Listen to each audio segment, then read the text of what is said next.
So hello guys, this is your host and दोस्त doctor मिथुन लड़ीवाला। आज मैं इंट्रोड्यूस कराने जा रहा हूँ मेरे स्टूडेंट्स जो फर्स्ट टाइम मेरे वीडियो में दिख रहे हैं। डॉक्टर क्या नाम है भैया आपका? Doctor Shekhar Khanna, doctor Jayshree Rajurkar, doctor Simran Sheikh and doctor Fatima Khamusi and doctor Shilpa को तो आप जानते हो। सो आज टीचर्स डे है और टीचर्स डे के उपलक्ष्य में मैंने सोचा कि आज एक वीडियो बनाया जाए मेरे स्टूडेंट्स के साथ। तो आज का जो टॉपिक है, बहुत दिनों से मैं सोच रहा हूँ कि इस टॉपिक पे मैं वीडियो बनाऊं, इस रेमेडी पे मैं वीडियो बनाऊं, और उसमें एक बहुत बड़ा डिफरेंशिएशन है जो कि बहुत ही कंफ्यूजिंग है लोगों के लिए। तो आज की रेमेडी है सिम्फाइटम। ओके, तो आ जाओ शेखर आगे, आप दिख नहीं रहे हो। तो सिम्फाइटम के बारे में क्या बोले? Symphytum is all about stability. Symphytum का एक रूब्रिक है स्टेबिलिटी डिजायर फॉर, ओके, जो कि बहुत कंफ्यूजिंग है with harmony desire for. Okay, तो जैसे कि इनिशियल डेज में जब हम प्रैक्टिस में थे तो हमने बहुत मिस्टेक किए ये समझने में कि स्टेबिलिटी क्या होता है और हार्मोनी क्या होता है ना। बहुत कंफ्यूजिंग है और नए लोगों को, नए बच्चों को ये बहुत कंफ्यूज होता है। तो ये बाय एक्सपीरियंस, बाय पेशेंट और बाय हमारे टीचर्स से मैंने सीखा है, गुरु से सीखा है कि क्या होता है स्टेबिलिटी, और पेशेंट ने क्या बोला जब हमने स्टेबिलिटी लेना चाहिए और क्या बोला तो हार्मोनी लेना चाहिए। बहुत डिफरेंशिएटिंग रेमेडीज है। अगर आप हार्मोनी डिजायर देखोगे तो आप हार्मोनी डिजायर निकाल के रखिए। हार्मोनी डिजायर देखोगे तो उसमें कितनी रेमेडीज है बताइए। हार्मोनी डिजायर में कितनी रेमेडीज है और स्टेबिलिटी डिजायर में कितनी रेमेडी है? हार्मोनी डिजायर में 14 रेमेडीज है। 14 रेमेडीज कौन कौन सी है? Carcinosin, kali phos, kali sulph, lac, mag carb, mag mur, mag sulph, मोनी, नेट्रम कार्ब, नेट्रमोर, ओलिपसेक, पोडो, रूटा, वेलिना। यस, तो इसमें ऑलमोस्ट 14 प्लस दवाइयां है ऑलरेडी। और स्टेबिलिटी डिजायर में कितनी है? Very few, only single symphytum, बरोबर है। तो जब आप रेपर्टरी में देखते हो कि कोई रूब्रिक के अंदर हार्डली 2 या 3 मेडिसिन है या हार्डली 1 मेडिसिन है, तो उस रूब्रिक का जो वेटेज बहुत ज्यादा बढ़ जाता है ना। तो जैसे हार्मोनी में 14 है और अगर कोई रूब्रिक है सपोज उसमें 100 रेमेडीज है तो उसका वेटेज कम होता है, तो उसको लेना आसान होता है ना। इसमें मिस्टेक नहीं हो सकती। इसीलिए हमारे गुरुज बोलते हैं, जैसे केवाई सर बोलते हैं, बड़े मोती चुनो। तो बड़े मोती चुनोगे तो आपको ज्यादा मिस्टेक होने के चांसेस कम रहते हैं। बट जो ये रूब्रिक्स है हार्मोनी और स्टेबिलिटी, उसको बहुत समझना होता है, तब अपने पिक करना है। तो स्टेबिलिटी और हार्मोनी में क्या फर्क है ये समझ जाओगे आप, तो आप सिम्फाइटम पिक कर सकते हो बेसिकली। तो स्टेबिलिटी मतलब क्या होता है ये हम देखेंगे। स्टेबिलिटी मतलब एक इंग्लिश का मीनिंग और एक हिंदी का meaning, marked by the ability to withstand stress without structural damage. ये इंपॉर्टेंट है, बहुत इंपॉर्टेंट लाइन, ठीक है। Not undergoing a change in situation, ये होता है स्टेबिलिटी का मीनिंग। और रेमेडी को क्या चाहिए? ये जो चीज बोल रहे हैं हम, इसका डिजायर है। तो डिजायर कब रहता कोई चीज का? जब उस व्यक्ति के पास वो चीज नहीं है तब डिजायर होता है, तब वो रूब्रिक लिया जाता है। यर्निंग डिजायर फॉर, है ना। हार्मोनी डिजायर फॉर मतलब उसके पास, उसकी लाइफ में हार्मोनी नहीं है, वो चाहता है, चाहत को बोलते हैं डिजायर, है ना। तो सिम्फाटम की लाइफ में स्टेबिलिटी नहीं होती है ना। तो स्टेबिलिटी को अपन ने समझना है कि स्टेबिलिटी क्या होता है। पहले स्टेबिलिटी का मतलब होता है कि not under going a change in situation, मतलब लाइफ अच्छी चल रही है, चेंज नहीं है कोई। और डिजायर में क्या हो गया, चेंज हो गया, है ना। उसको स्टेबिलिटी चाहिए, है ना। मतलब चेंज इन सिचुएशन नहीं होना उनको। और क्या होता है, स्टेबल का मतलब फिक्स्ड, नॉट चेंजिंग, है ना। मतलब क्या हो गया कि सिम्फाटम को फिक्स्ड सिचुएशन होना, फिक्स्ड चीजें होना, टूटी हुई चीजें नहीं होना, ये उसका मतलब नाम ही निटबोन है, कॉमन नेम KNITBONE, यस निटबोन है। हाँ। मतलब वो उसके जो, अगर आप सिम्फाइटम के प्लांट की रूट्स कट कर देंगे और उसको ऐसे ही छोड़ देंगे तो उसके रूट्स में से भी प्लांट ग्रो हो जाएगा। Yes, the quality of being firm और फ्री फ्रॉम चेंज, इसका मतलब होता है स्टेबिलिटी। और हिंदी में देखेंगे तो स्थिरता और मजबूती, है ना। मतलब सिम्फाटम की लाइफ में स्थिरता नहीं रही, मजबूती नहीं रही, है ना। स्टेबल वर्ड हम कब यूज करते हैं, stable, I am now stable, कब, जब हम किसी जब जैसे सब ये settle हो गए। टेबल है, 3 पैर का टेबल है, ये स्टेबल है ना। अगर इसका एक पैर गया तो ये अनस्टेबल हो गया, बरोबर। तो सिम्फाटम की लाइफ में यही होता है, अनस्टेबिलिटी। सिम्फाटम में एलिमेंट्स भी उसका रिवर्स ऑफ फॉर्च्यून से आते हैं, यस, क्योंकि वेरी नाइस। स्टेबिलिटी वहां चली जाती है। हाँ, रिवर्स ऑफ जो चल रहा फॉर्चून, था वो रिवर्स हो गया। रिवर्स हो गया। मतलब स्टेबिलिटी और हार्मोनी में फर्क ये है कि हार्मोनी को हम हिंदी में बोलते हैं मेल मिलाप। मतलब अगर घर में 5-6 जन हैं तो वो पहला वाला दूसरे से, दूसरा वाला तीसरे से हार्मोनी कैसे मेंटेन करें। जैसे अपन हारमोनियम बजाते हैं तो एक गाना कैसे बनता है ना, हारमोनी पूरे कीज को एक लिरिक्स जो सेट होता है या टोन सेट होता है उससे एक गाना बनता है। लेकिन अगर आपने एक बीट भी मिस कर दी है तो वो गाना आपको अच्छा नहीं लगेगा। तो वैसे ये पूरा जो सिंक्रोनाइजेशन होता है एक घर में, परिवार में, ये एक हारमोनी होता है। और स्टेबल जो होता है ना पर्सन, ये विद इन होता है। जैसे बिल्डिंग है, एक बिल्डिंग खड़ी है बहुत सारे पिलर्स पे, तो वो जो पिलर्स है ये उसकी स्टेबिलिटी है। अगर ये पिलर स्टेबल नहीं रहेंगे तो वो बिल्डिंग कोलैप्स हो जाएगी, यानी वो पर्सन कोलैप्स हो जाएगा। इसी तो तरह उसको ये जो स्टेबिलिटी है सिम्फाइटम में, ये स्टेबिलिटी डिजायर है, ठीक है। डिजायर वर्ड बहुत इंपॉर्टेंट है। हम स्टेबिलिटी को इंपॉर्टेंस दे देते हैं, डिजायर को भूल जाते हैं। डिजायर फॉर है, हम वो स्टेबिलिटी चाहता है क्योंकि वो कहीं तो अनस्टेबल हुआ है लाइफ में। यस, ओके तो और इसको अगर अपन डीपली समझेंगे तो स्टेबिलिटी में स्थिरता नहीं रहती, मजबूती नहीं रहती। और क्या होता है ना, लाइफ का कोई ऐसा हिस्सा, जैसे कि फैमिली में 3 भाई थे, है ना, वो 3 पैर थे टेबल के, या 4 भाई थे तो 4 पैर थे टेबल के, एक की डेथ हो गई या एक छोड़ के चले गया घर, तो सिम्फाटम बीमार हो जाता है ना। उसके लिए उसको ये लगता है कि लाइफ की स्टेबिलिटी खत्म हो गई, एक पैर चले गया, अब ये इम्बैलेंस हो गया, ये फील रहता है उसको। और हार्मोनी में क्या होता है, हार्मोनी में घर में तनाव चलते रहता है, एक दूसरे के बीच में सब प्रेजेंट है।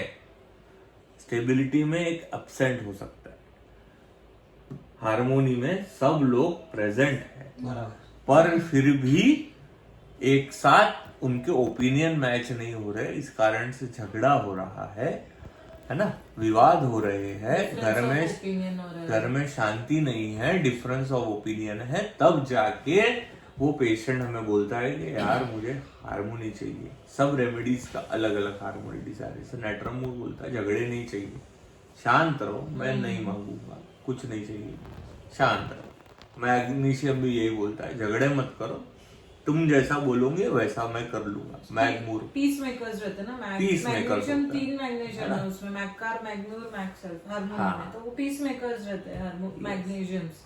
उनको शांति चाहिए, पीस चाहिए घर में। मैगमूर बोलता है comply to the wishes of others, feeling oblige to, है ना, जैसा तुम मतलब बोलोगे। जैसा तुम बोलोगे वैसा मैं कर लूंगा, बस मुझे छोड़ के मत जाना। है ना, ये मैगमूर है। 2 काली भी है हारमोनी में, है ना। काली फर्स्ट, काली सेल्फ। यस, काली फॉस क्या बोलती है कि यार बोले मेरे साथ रहो, मुझे साथ दो, तो मुझे कॉन्फिडेंस रहता है ना। तुम नहीं रहते हो तो दिक्कत हो जाती वो आउट हो जाएगा ना। है ना, वो आउट हो जाता है। तो ऐसा सारी रेमेडीज का हार्मोनी होता है, लेकिन सिम्फाइडम का stability is all about the absent person और द सिचुएशन जो कि अब रिवर्स नहीं आ सकती। ऐसी सिचुएशन जब लाइफ में आ जाती है तब सिम्फाइडम उठाते हैं और तब स्टेबिलिटी डिजायर फॉर उठाते हैं। मतलब एक केस था मेरा, मैं बताऊंगा कि इन लोग भी देखे होंगे ना। हाँ, आप लोगों ने भी देखे होंगे। एक नेक पेन का केस आया मेरे पास, बहुत सीवियर उसको नेक पेन था, चक्कर थे, स्पॉन्डिलोसिस डायग्नोस हुआ उसको। तो मैंने उसको पूछा कि भैया लाइफ में क्या इश्यूज है, तो उसने क्या बोला कि मम्मी पापा के हमेशा से झगड़े चलते ही रहे, है ना, झगड़े इतने चलते रहे कि मुझे हमेशा डिस्टर्ब फीलिंग रहा घर में, और वो कभी सॉल्व ही नहीं हुआ, आज तक के वैसा है, और वो हुआ ही नहीं। इसके कारण मैं हमेशा डिस्टर्ब रहा, सुलझाने की कोशिश किया, हार मान गया। अब मैं ज़्यादा पीछे पड़ता नहीं, मैं बाहर रहता हूँ मैं पढ़ाई के लिए, ओके, और यहाँ आता हूँ तभी मिलता हूँ माँ बाप से, पर इनकी कभी पटी ही नहीं। माँ अलग ही चलती है, पिताजी अलग ही चलते हैं। तो लाइफ में क्या हुआ ना, इनके बच्चे के कभी स्टेबिलिटी आई नहीं, मतलब वो पेरेंट्स की कभी पटी ही नहीं। ये हार्मोनी से ऊपर हो गया। हार्मोनी में तीनों साथ में रहते थे, या वो माँ बाप में थोड़े बहुत झगड़े हो रहे, ठीक है, लेकिन यहाँ एक दूसरे से बात ही नहीं करते, है ना। तो वो बच्चे के लाइफ में एज अ पेरेंट रोल वो अच्छे से निभा ही नहीं पाए कि ये मम्मी पापा, बच्चे की उम्मीद रहती है मम्मी पापा साथ में रहे, उनमें भी आपस में प्यार रहे और मुझे भी प्यार करे, ये फीलिंग रहता ना। तो ये जो फीलिंग रही, ये उसके लाइफ में अपसेंट रही थ्रू आउट, इसीलिए उसको मैंने सिम्फाइडम दिया। This is stability. लाइफ में स्टेबल ही नहीं हो पाया कभी, ठीक है।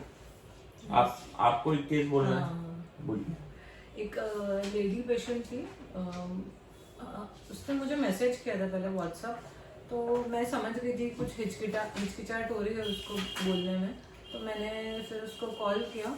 तो वो बोल रही थी कि मेरी ननद आने वाली है घर, मीन्स वो समर वेकेशंस का टाइम था, तो उसकी सिस्टर इन लॉ आने वाली थी घर।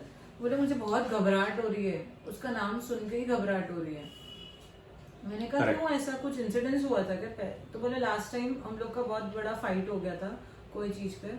एक्चुअली उसने जस्ट डिलीवर्ड बेबी था, तो उसका गोद भराई के फंक्शन में उसके पेरेंट्स ने इसकी पेशेंट की ननद को कॉल किया था, तो इसने उनको बहुत ह्यूमिलेट कर दिया था उसके पेरेंट्स को। तो इसको बिल्कुल अच्छा नहीं लगा था पेशेंट को। तो उस दिन से ना वो उससे थोड़ा कम बात कर रही थी, क्योंकि बोले मुझे झगड़े जो होते हैं ना मेरे को बिल्कुल पसंद नहीं है कि कोई चीज़ पे झगड़े हुए, मेरी हार्ट बीट्स बढ़ जाती है, मेरे को घबराहट होती है, पसीना छूटने लग जाता है। तो मेरी सिस्टर इन लॉ जो है ना थोड़ी सी उसी टाइप की है, हमेशा क्वारलिंग में रहती है, मतलब घर पे भी थोड़ा सा उनको थोड़ा प्रॉपर्टी का इशू चल रहा है, तो उसके लिए भी उनका थोड़ा अपने भाई के साथ झगड़ा चल रहा है बोले। तो मैंने कहा इतनी क्या एंजाइटी है? तो बोले मैं उनका फोन, अगर मैंने फोन में उनका नंबर भी देख लिया फ्लैश होते हुए, तो मुझे पसीने छूट जा रहे कि मैं अब फिर से वही होगा सिनेरियो, फिर से वो कुछ बोलेगी, मैं फिर से हर्ट हो जाऊंगी और फिर से बीमार हो जाऊंगी बोले। तो मैंने ना उसको सिर्फ इतने से पे सिम्फाइडम दिया था, और I think fear of being hurt लिया था, fear of injury being injured, मतलब फिर से वो आएगी और फिर से मुझे इंजोर करेगी. And element from domination was very evident कि मतलब तेरा ही घर है ना, लेकिन तू ही तेरे घर में कंफर्टेबल नहीं है, बाहर से कोई आ रहा है तो उनके कारण तो डिस्कम्फर्ट में हो रही है, लेकिन इन्हें बाहर का पावर जो है वो दैट इज मोर फोर्सफुल है, इसलिए एलिमेंट फ्रॉम डोमिनेशन लिया था. यस. और एलिमेंट्स फ्रॉम कॉरलिंग, क्योंकि पहले भी कॉरल हो चुका था, राइट, और कॉरलिंग एवर्जन टू भी लिया था. तो 2 दवा आ रही थी, सिम्फाइटम एंड नाइट्राम्यूर. तो बट मैंने नाइट्राम्यूर और सिम्फाइटम कैसे ये क्या दीदी, फियर इंजुरी और बीइंग इंजर्ड में नाइट्राम्यूर नहीं है, और इसमें बहुत प्रोमिनेंट था कि वो फिर से आएंगी, फिर से वही इंजुरी मुझे होगी और फिर से मैं बीमार हो जाऊंगी. और उसने बहुत सारे इंसिडेंसेस बताए थे, जैसे उसका बेबी बहुत हैवी वेट था और बहुत बहुत ब्यूटीफुल अफेक्शनेट हैंडसम बच्चा था. जनरली ऐसे बच्चे बहुत रेयर होते हैं. तो बोले कि उसने क्या किया था ना, उसने पहले दिन जब बच्चा हुआ और ऐसे 15-16 डेज बाद उसके पूरे कपड़े उतार के उसको देखा कि ये इतना सुंदर कैसे है. तो बोले मुझे वो चीज बहुत हर्ट हुई थी कि तुम ऐसे कैसे कर सकते हो, पूरे बच्चे के कपड़े उतार के उसको कैसे देख सकते हो ऐसा. तो वो भी ऐसे बहुत सारे ट्रॉमास उसके माइंड में थे. क्यों? क्योंकि सिम्फाइटम जो रेमेडी है ना बहुत ही ज्यादा सेंसिटिव है. यस. सेंसिटिव है और एक रूब्रिक है उसका ससेप्टिबल. मतलब ये बहुत जल्दी एक्सेप्ट कर लेती है निगेटिविटी. ससेप्टिबल मतलब है ना, जो भी निगेटिविटी रहेंगी या कमेंट्स रहेंगे निगेटिव तो उसको बहुत बुरा लग जाता है, बीमार हो जाती है उससे. तो एक बहुत बड़ी चीज थी ना कि अपने बेटे के बारे में कोई ऐसा चेक कर रहा है ना, कि ये ऐसा कैसा है, मतलब ये बहुत. तो जैसे कि मैडम ने बोला कि नाइट्रामूर भी आ रही थी. तो सिम्फाइटम का सबसे best closest rivalry is natrum mur. Again same, natrum mur is in harmony desire and symphytum is in stability desire. और जैसे कि मैंने कहा हार्मोनी मतलब होता है एकता, पीसफुल को एग्जिस्टेंस. जब एकता नहीं रहती है और पीस नहीं रहता है तब हार्मोनी भी आ जाता है ना. सब कुछ होते हुए भी शांति नहीं है और सिम्फाइटम में कुछ चीज मिसिंग रहती है, ये फर्क है ना. तो जो क्लोजेस्ट राइवलरी है नाइट्रामूर की वो इसीलिए है क्योंकि बहुत सारे कॉमन रूब्रिक्स नाइट्रामूर और सिम्फाइटम के सेम है ना. इसलिए तुमको हमेशा कंफ्यूज होगा. अगर आप डिग्निटी पहचान नहीं पा रहे हो नाइट्रामूर की तो आपको बहुत डिफिकल्ट लगेगा सिम्फाइटम और नाइट्रामूर देने में. तो इसीलिए आज ये वीडियो बनाने का जो महत्व यही है कि आपको ये डिफरेंशिएशन समझे. तो कॉमन क्या है हम देखेंगे सिम्फाइटम और नाइट्रामूर का. एलिमेंट्स फ्रॉम डोमिनेशन, ठीक है, elements from quarrelling, elements from sexual excess, ये सारे एलिमेंट्स कॉमन. नाइट्रामूर और सिम्फाइटम दोनों भी आंसर नहीं दे पाते जब वो हर्ट हो जाते हैं इमोशनली. ठीक है, दोनों भी लोग फ्यूचर की चिंता करते हैं. सिम्फाइटम को भी निग्लेक्टेड फीलिंग है और क्रिटिसाइज फीलिंग है, और नाइट्रामूर को भी सेम है. डिलीजन शी इज क्रिटिसाइज और डिलीजन शी इज निग्लेक्टेड. ठीक है, दोनों भी ऑब्जेक्टिव रीजनेबल है, दोनों की बातें आपको पटेंगी. दोनों injustice can not support. Yes, और दोनों भी बहुत जल्दी ऑफेंड हो जाते हैं. सेंसिटिव रेमेडी मैंने जैसे बोला, नाइट्रामूर भी बहुत सेंसिटिव है, इसलिए fear of being hurt, fear of pains, ठीक है, ये सब कॉमन है. Dwells on past disagreeable occurrences, exact natrum mur लगेगा सिम्फाइटम, है ना. Quarrelling aversion to, but both are quarrels. इनको झगड़ा करना नहीं है, पर झगड़ा कोई करेगा तो ये छोड़ेंगे नहीं. ठीक है, करते ही है, बट उससे वो बीमार हो सकते. क्यों? क्योंकि वो सेंसिटिव है. क्योंकि मेरी तुम्हारे को ऐसा सोच नहीं थी ऐसा बोलने की, तुमने मेरे साथ ऐसा क्यों बोले, मैं ऐसा क्यों इल्जाम लगाया, तुमने ऐसा क्यों क्रिटिसाइज किया, है ना. ये गलत है. इस चीज पे वो बोलता है और झगड़ता है और बाद में वो बीमार हो सकता है. तो सिम्फाइटम की क्या खासियत है ना जो नाइट्रामूर की नहीं है, सिम्फाइटम गुस्सा निकालने के बाद पछतावा करता है. कि मैंने ये नहीं करना चाहिए था। ये PQRS की पॉइंट है। अगर आप पूछोगे तो ये नाइट्रम में नहीं है कि भैया तुमको गुस्सा तो कर देते हो, पछतावा होता है क्या? सिम्फर्टम बोलेगा हाँ क्यों ही बोला यार मैंने, उसके ठीक लिए है। rubric है ना उसके। Anger alternating with quick repentance, है ना। Yes. और फिर दोनों भी बंदे, क्विक रिपेंटेंस तो है, दोनों भी बंदे रिमोर्स और रिप्रोचिंग वनसेल्फ में जाते हैं कि यार ये मैंने गलत किया और इसका पश्चाताप करते इज रिमोर्स, ठीक है। और दोनों ही बहुत ईल्ड वाले हैं, सिम्फर्टम और नटरम। दोनों फियर पिंस में भी है, फियर ऑफ पिंस।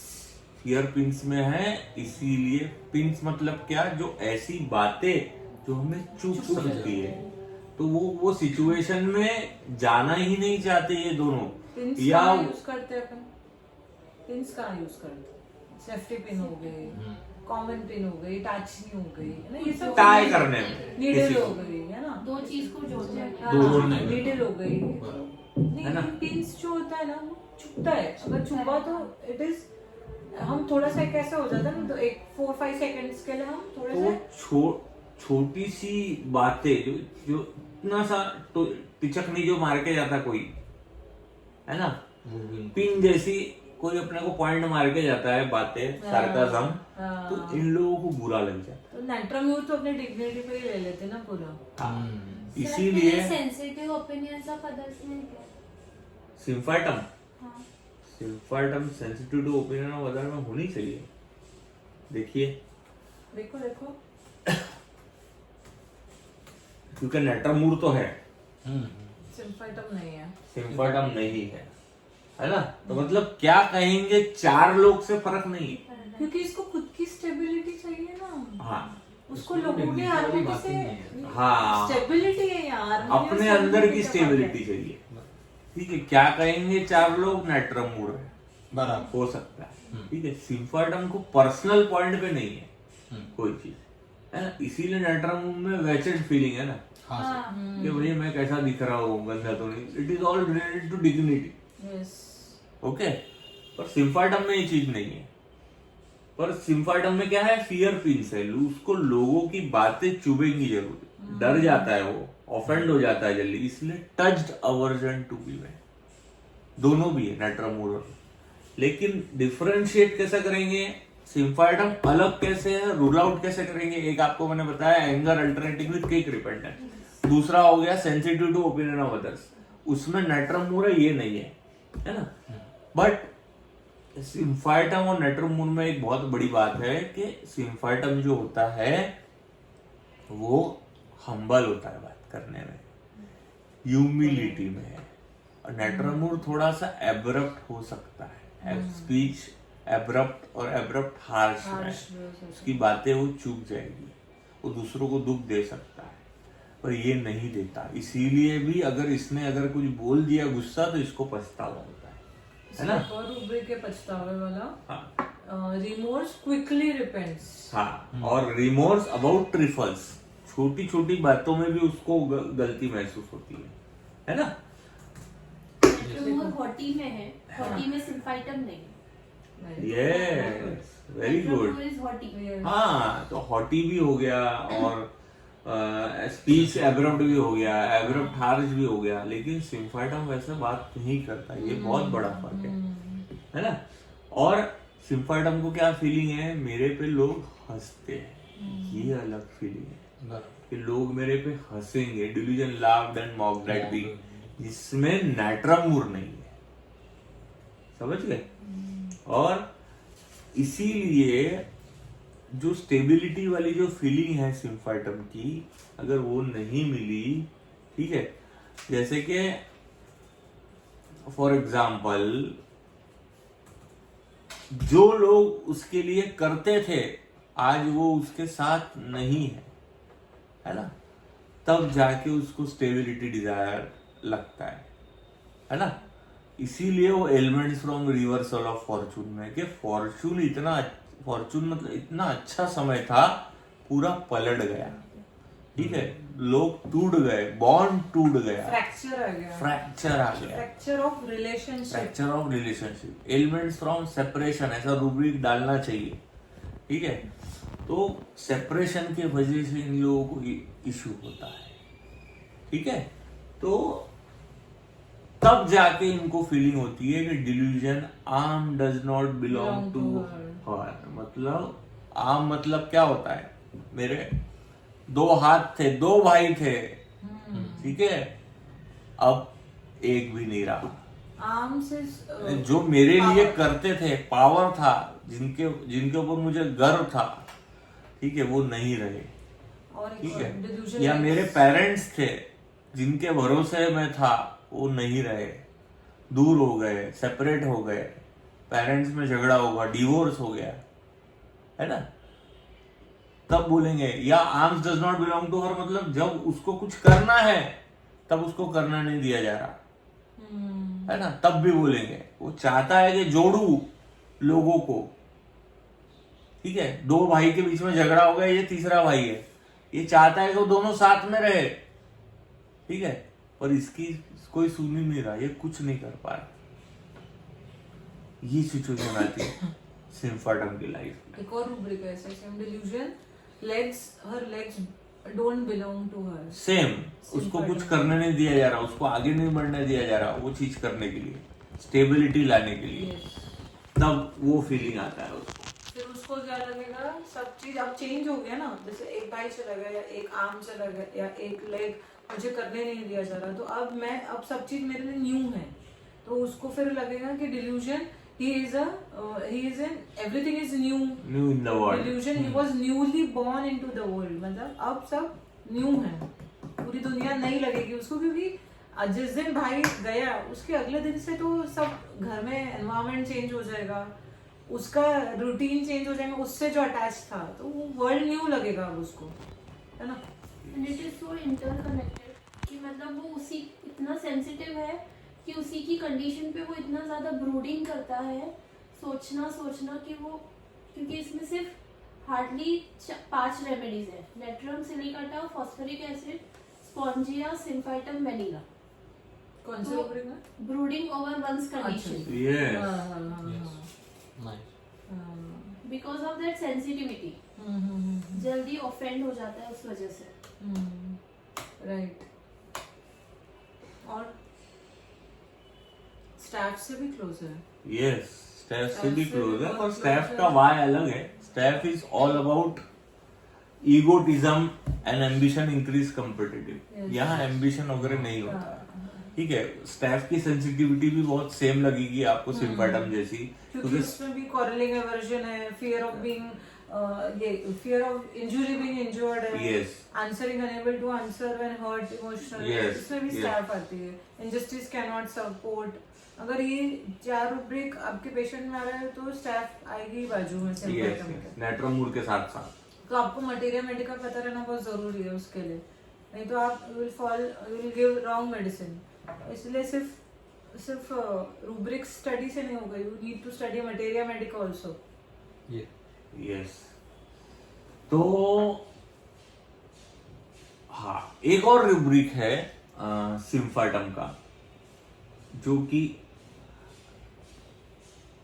पर्टिनेसिटी, ठीक है। मतलब वो पीछे लगा रहेगा वो चीज करने में कि मुझे स्टेबिलिटी लाना है, ओके, मुझे कोई भी हालत में ये ठीक करना है, ओके, फॉर्मनेस में है, पॉजिटिवनेस में है, ऑप्टिमिस्टिक है, and obstinate in the execution of plans. मतलब इतना वो जिद्दी होता है कि ये ही प्रोसेस में ये चीज होगी और होनी चाहिए, है ना। इसलिए एक रूब्रिक है बहुत अच्छा, प्रोटेस्टिंग, ठीक है। अभी जैसे देखा आपने कि जो कलकत्ता का मर्डर केस हुआ, रेप केस हुआ, उसमें लोगों ने प्रोटेस्ट किया, है ना। प्रोटेस्टिंग मतलब क्या, जो चीज गलत है उसको पब्लिकली बताना, है ना, सही वे में, उसमें तोड़-फोड़ नहीं होता है, ठीक है। जो बैनर्स लेके अपनी आवाज अथॉरिटी तक पहुंचनी चाहिए, ठीक है। तो ये होता है प्रोटेस्टिंग। तो ये सिम्फाटम ये लेवल तक जाता है, 5 wants to में भी है। जब उससे इंजस्टिस सहन नहीं होता, Yes. उसका जब वो फ्रैक्चर हो गया रिलेशनशिप में, दरार आ गई, अब उसकी फिर नहीं देखता है, फिर वो आ जाता है रास्ते पे प्रोटेस्ट करने के लिए। सो ओके गाइस, मजा आया? Yes sir. So thank you so much. Hope आप सभी को हार्मोनी और स्टेबिलिटी के बीच में अंतर समझा हो और आप अप्लाई कर सको। So thank you guys. Please subscribe, share and like my videos, and ज्यादा से ज्यादा अपने दोस्तों को, होम्योपैथ्स को आप शेयर करिए, और कोई भी डाउट रहे आप मैसेज करिए। Thank you, bye bye. Bye. Bye.